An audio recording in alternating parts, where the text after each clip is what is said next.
Maybe you'll change the way you work. Maybe you'll influence your neighbor. Maybe you'll talk to your town. I mean, it's about being part of something larger than yourself.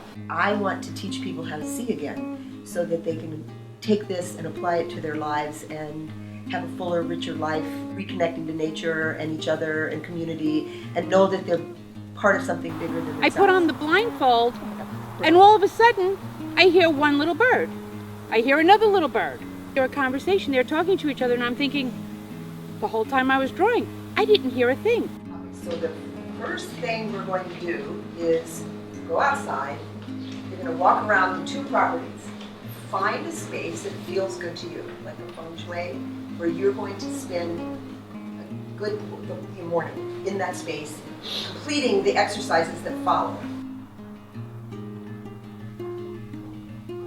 Most important thing is your journal, because everything is going in that journal.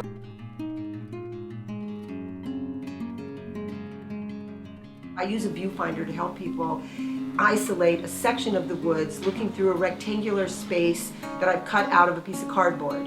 So it's an opening, it's like a window, but it's isolating what's around it so that your peripheral doesn't get involved and you're really directly looking out in front of you.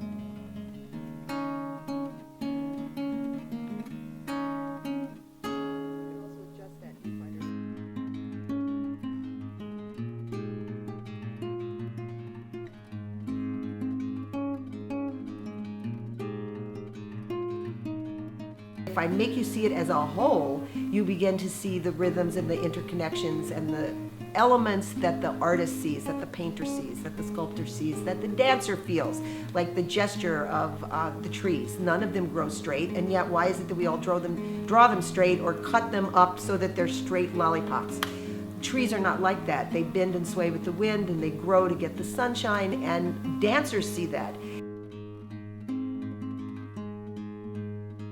The first thing I couldn't even figure out, how do you draw the tree, trying to understand it, and then I just started drawing everything like shapes, like what I saw, and at first it was like, I can't do this, and then I just kept going and I did dots and squiggles and little things like this, and my hand just started going. I was like, oh my goodness, it's starting to look like something.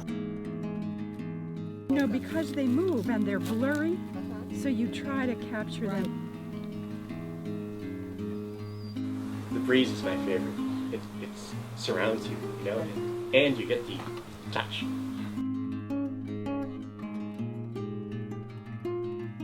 When you go out in the woods and you sit down and you spend a little time being still and looking around and listening, you are going to see the differences that exist in the world that could be part of your life, but we tend to do things that are stereotypical. For instance, we make our bushes round and we cut our trees up as lollipops and we wear the same thing as our neighbor, we do what the group is doing and we follow trends. We don't really look at what makes us an individual, and if you spend some time in the woods, you'll see that everything is an individual, everything is interesting, and you can pick and choose the parts of that that you want to take back into your life.